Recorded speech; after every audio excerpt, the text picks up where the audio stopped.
नमस्ते विद्यार्थियों, इस वीडियो में हम कक्षा 10 गणित की प्रश्नावली 3.2 का तीसरे प्रश्न का चौथे प्रश्न पढ़ेंगे। देखिए, तीसरे प्रश्न में जितने भी प्रश्न दिए गए थे, तीसरे प्रश्न में लिखा था कि आपको उसके रैखिक समीकरण के योग बनाना है और उनको प्रतिस्थापन विधि से हल करना है। तो तीसरे प्रश्न के चौथे प्रश्न को हम इसी तरीके से हल करेंगे। देखिए, अब चौथा प्रश्न आपसे क्या कहता है, इसको पढ़ते हैं फिर इसको हल करते हैं।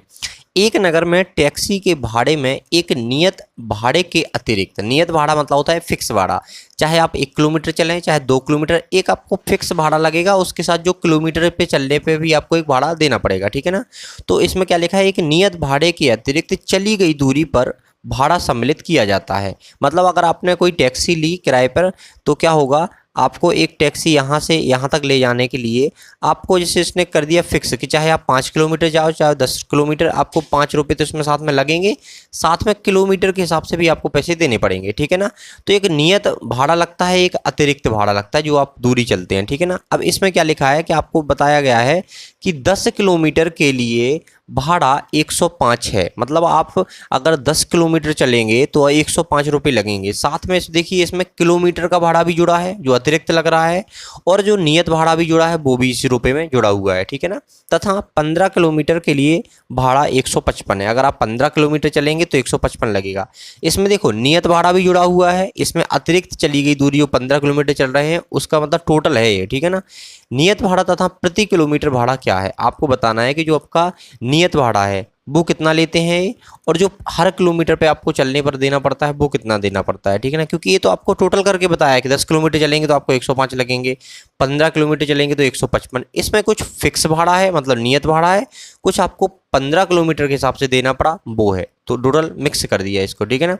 अब देखिए इसमें आगे क्या लिखा है, एक व्यक्ति को 25 किलोमीटर यात्रा करने के लिए कितना भाड़ा देना होगा, ठीक है। अगर कोई व्यक्ति 25 किलोमीटर यात्रा करता है तो कितना भाड़ा देना होगा, क्योंकि इसमें आपको वो बताना है कि जो नियत भाड़ा होगा वो और 25 किलोमीटर पे जो लगेगा दोनों का सम करके मतलब प्लस करके आपको बताना है, ठीक है।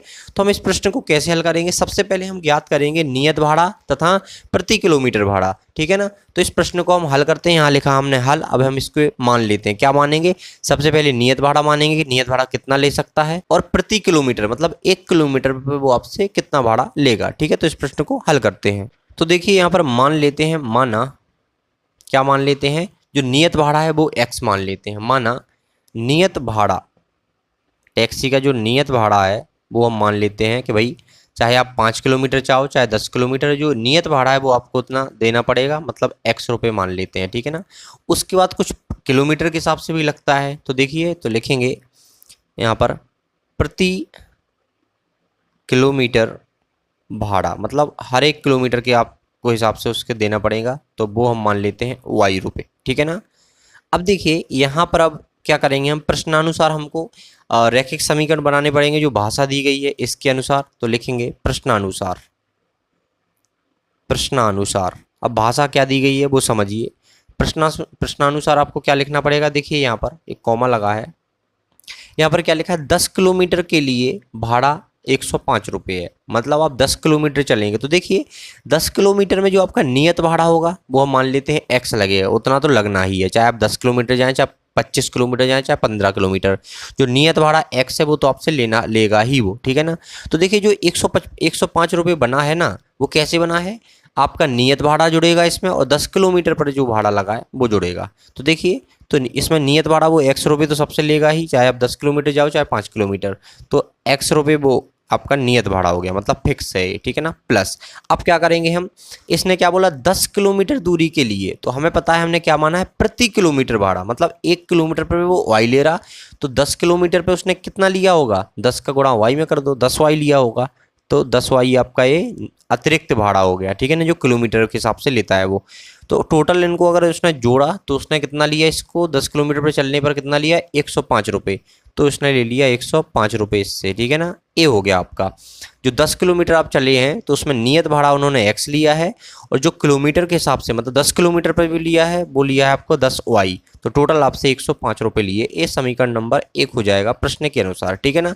अब देखिए समीकरण दोनों यहाँ से बनेगा कि 15 किलोमीटर पर आपको कितना देना पड़ा, 155 देना पड़ा, तो इसमें नियत भाड़ा भी होगा और 15 किलोमीटर के हिसाब से भी देना पड़ा होगा। तो देखिए जो नियत भाड़ा होगा वो तो आप इसका फिक्स है, कभी x रुपये देना पड़ेगा आपको, साथ में जब हमने माना है कि प्रति किलोमीटर भाड़ा वाई है, मतलब 1 किलोमीटर पे आपको वाई रुपये देना पड़ेगा, तो 15 किलोमीटर पर 15 वाई हो जाएगा।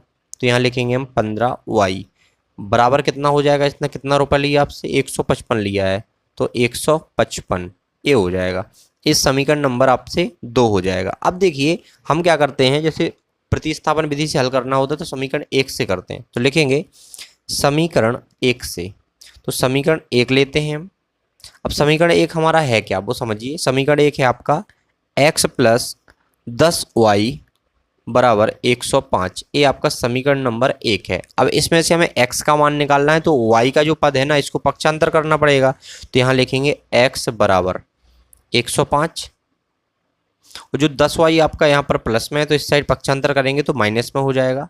तो ये हो गया आपका x बराबर 105 माइनस 10y, ठीक है ना।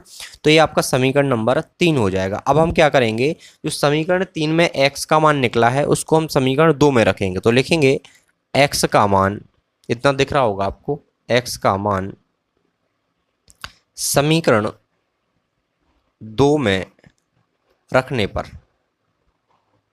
ठीक है, x का मान हम समीकरण 2 में रखेंगे। अब देखिए समीकरण 2 में, समीकरण 2 क्या है आपका, ये वाला लिखेंगे यहाँ पर x प्लस 15y बराबर 155, इतना आपका समीकरण आपका 2 है। अब यहाँ पर हमें x का मान रखना है समीकरण 3 से, तो x का मान कितना है, 105 माइनस 10y, तो x यहाँ पर लिखा है तो यहाँ पर इसका मान रख दो, 105 माइनस 10y प्लस में क्या रहेगा आपका 15y, ठीक है ना। x की जगह पर आपने x का मान रख दिया क्या, 105 माइनस 10y प्लस में क्या रहेगा 15y बराबर में क्या है आपका 155, ठीक है ना, इतना हो गया। अब देखिए आगे आप यहाँ लिखेंगे हम 105, यहाँ 10y है माइनस में, 15y प्लस में, तो 15y में से हम 10y को माइनस करेंगे तो आपका 5y बचेगा, वो भी प्लस का 5y, क्योंकि जो आपका बड़ी संख्या है वो प्लस की है, ठीक है ना। तो 15y माइनस 10y तो प्लस का 5y, ये आपका इतना आ गया, बराबर में क्या है आपका 155, ठीक है ना। अब देखिए हमें y का मान निकालना है, तो हम 105 को करेंगे पक्षांतर, तो यहाँ बचेगा आपका 5y बराबर 155 माइनस 105, ठीक है ना, इतना हो गया। अब देखिए इसको हम माइनस करेंगे, तो 155 में से हम 105 माइनस करेंगे तो आपका 50 आएगा, कितना आएगा 50, तो यहाँ पर देखिए यहाँ लिखेंगे हम 50। अब देखिए y का मान निकालना है आपको, तो 5 को पक्षांतर करना पड़ेगा, तो 5 y के साथ गुणा में है, तो पक्षांतर करेंगे तो भाग में आ जाएगा आपका, ठीक है ना, ये आ गया भाग में। अब हम भाग दे देंगे 5 का 50 में, तो 10 बार चला जाएगा, तो मतलब y का मान कितना निकला आपका 10 निकला है। अब क्या करेंगे देखिए, अब जो y का मान निकला है ना उसको हम क्या करेंगे, समीकरण 3 में रख देंगे, ये वाला समीकरण 3 जो x का मान निकाल रहा था जहाँ से हम, तो वहाँ हम रख देंगे इसका मान। तो लिखेंगे y का मान समीकरण 3 में रखने पर, ठीक है, y का मान हम समीकरण 3 में रख देंगे, तो y का मान क्या है आपका, x बराबर 105 माइनस 10y, ठीक है, इतना आ गया। तो यहाँ लिखेंगे x बराबर 105 माइनस 10, y का मान कितना है आपका 10 है, तो यहाँ लिख देंगे गुणा में 10 आएगा आपका। अब देखिए इसको हम आगे हल करेंगे यहाँ पे, तो यहाँ है x, तो हम लिखेंगे यहाँ पर x बराबर 105 लिखेंगे, 10 का 10 में गुणा करेंगे, क्योंकि y का मान आपने 10 रखा है तो 10 के साथ गुणा में होगा, क्योंकि 10y था आपका, तो 10 का 10 में गुणा होगा 100 आएगा, तो यहाँ लिखेंगे हम 100, तो x का मान कितना आ जाएगा, x बराबर आपका 5 आ जाएगा, क्योंकि 105 में से हम 100 माइनस करेंगे, तो x बराबर कितना आ गया आपका 5 आ गया, ठीक है ना। तो y बराबर आपका 10 निकला है, x बराबर 5, मतलब एक जो आपका मैंने सोच आपको बताया था कि देखो जो आपका नियत भाड़ा है वो कितना ले रहा है आपसे, x ले रहा है, मतलब 5 रुपये तो उसका फिक्स है भैया कि 5 तो उसको लेना ही है, चाहे आप 10 किलोमीटर जाओ चाहे 15 किलोमीटर, साथ में किलोमीटर के हिसाब से भी लेगा। मतलब यहाँ y बराबर 10 निकला है, तो यहाँ प्रति किलोमीटर भाड़ा कितना निकला 10 रुपये।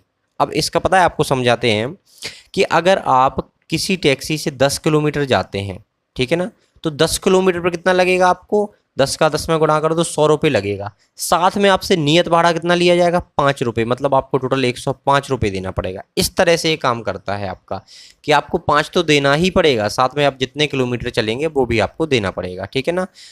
प्रति किलोमीटर कितना देगा, 10 रुपये देना पड़ेगा आपका। मतलब 1 किलोमीटर चलेंगे तो 10 रुपये प्लस 5 तो आपका फिक्स है। 2 किलोमीटर चलेंगे तो 10 दूनी 20 रुपये, वो 5 आपका फिक्स है। इस तरफ से जो फिक्स रहता है वो नियत भाड़ा रहेगा, जो एक्स था आपका, जो आपको प्रति किलोमीटर मतलब 1 किलोमीटर पे देना पड़ेगा वो आपका 10 रुपये था, ठीक है ना।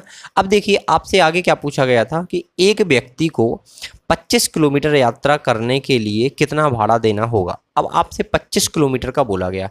अब आप 25 किलोमीटर के लिए क्या करेंगे, एक समीकरण बनाएंगे। कैसे बनाएंगे, तो लिखेंगे यहाँ पर 25 किलोमीटर यात्रा करने के लिए ठीक है ना, दिया जाने वाला भाड़ा बराबर, कैसे निकालेंगे, देखो आपको जो नियत भाड़ा x वो देना पड़ेगा, साथ में 25 किलोमीटर मतलब 1 किलोमीटर पे हम मान रहे हैं कि y देना पड़ेगा आपको, तो 25 पे 25y, तो ये आपका समीकरण बन गया 25y। इस तरह से आपने ये बहुपद बना लिया। अब क्या करेंगे, इसमें मान रखना है आपको। तो देखिए x का मान कितना है 5, मतलब ये फिक्स 5 रुपये उसको देना पड़ेगा। साथ में 25y मतलब 1 किलोमीटर पे कितना देना पड़ता है आपको, 10 रुपये, ठीक है ना।